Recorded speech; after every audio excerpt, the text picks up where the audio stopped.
Isang mapagpalang araw po sa ating lahat. Welcome po sa 365 Daily Devotion with Pastor Russell Ocampo. Ito po yung first series ng Emmanuel, God with Us, sa pinamagatang The Coming Prince. So, sa Isaiah 9 verse 6 to 7 po natin ito matatagpuan. Ito po yung verse 6. For the us child is born, to us a son is given. The government will be on his shoulder, and he will be called Wonderful Counselor, Mighty God, Everlasting Father, Prince of Peace. Of the greatness of his government and peace there will be no end. He will reign on David's throne and over his kingdom, establishing and upholding it justice and righteousness from time on and forever. The zeal of the Lord Almighty will accomplish this. Sa Tagalog naman po, sapagkat sa atin ay pinanganak ng isang bata, sa atin ay binigay ang isang anak na lalaki, at ang pamamahalaan ay maaatang sa kanyang balikat. At ang kanyang pangalan ay tatawaging kamangha-manghang tagapayo, makapangyarihang Diyos, walang hanggang Ama, prinsipe ng kapayapaan. Ang paglayong ng kanyang pamamahala at kapayapaan ay hindi magwawakas sa trono ni David at sa kanyang kaharian,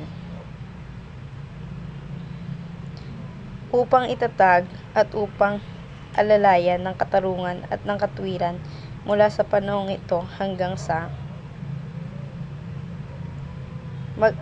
magpakailanman. Isasagawa ito ng sigasig ng Panginoon ng mga hukbo.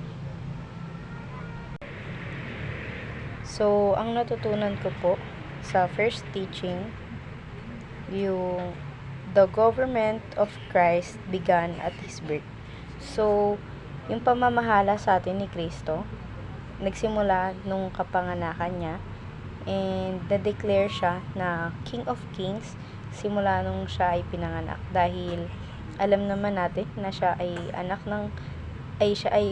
bugtong na anak ng ating Panginoon, at ibinigay siya upang iligtas at mag-disciple sa buong mundo at ipakilala si Kristo.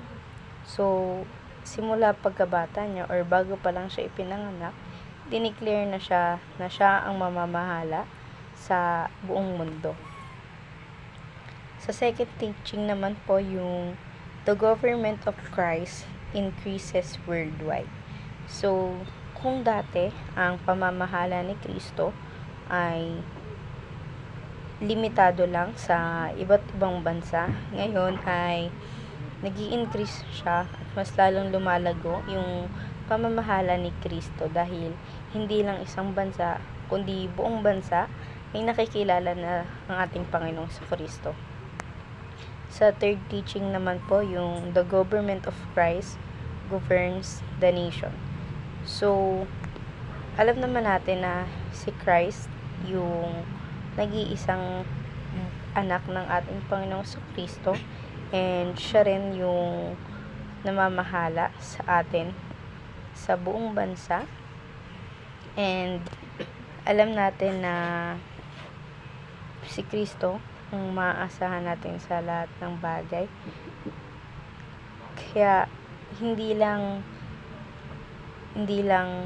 huwag nating isipin na habang buhay masama ang mundo, dahil alam natin na sinabi ng Diyos na i-disciple ang salita ng ating Panginoong Kristo sa buong mundo, at siya ang mamamahala dito.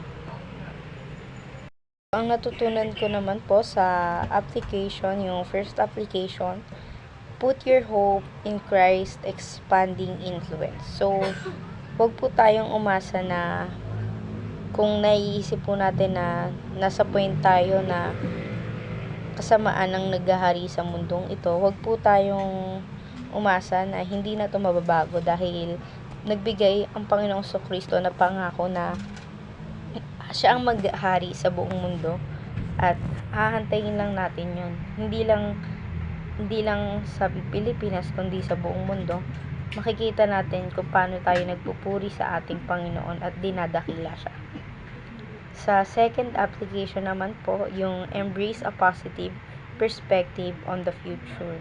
Gaya nga po nung kanina, huwag tayong titingin sa negative na pag-iisip na puro masasama, bagkus mag-focus tayo sa pangako ng ating Panginoon na magbabalik siya at kapayapaan ng mag-aahari sa buong mundo at wala nang paghihirap na mangyayari pa.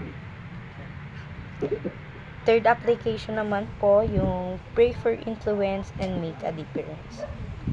So, sa ngayon po, tayo'y manalangin na kabutihan at kapayapaan ang magyari sa buong mundo at baguhin natin yung sarili natin dahil alam naman natin na product tayo ng ating Panginoon, instrumento tayo ng Panginoon, isa tayong Kristiyano at nakikita ng mga tao kung ano ginagawa natin at nagre-reflect yon sa Panginoon.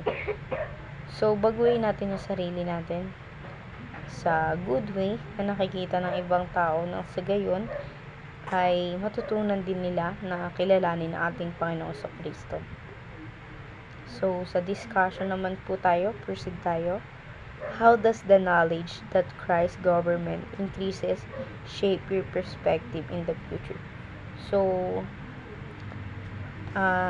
naging mataas po yung increase or yung paniniwala ko sa ating Panginoon na siya ang maghahari sa buong mundo simula nung nagbasa po ako ng Biblia na sobrang daming pangako na ibinigay sa atin ng Panginoong Kristo at lahat yon ay tinupad niya at patuloy pa rin tinutupad dahil hanggang ngayon ay hindi niya ako pinapabayaan sa aking buhay na mayroon ako at nakikita ko na kaya niyang baguhin hindi lang ako kundi lahat ng tao sa buong mundo at once na mangyari yun na nabago na ng ating Panginoong Kristo lahat ng tao na kanyang nilikha magkakaroon ng peace at kasaganahan ng buong mundo na iisa lang ang ating isinasamba at ito'y ang ating Panginoong Kristo. Ayun lamang po, maraming salamat.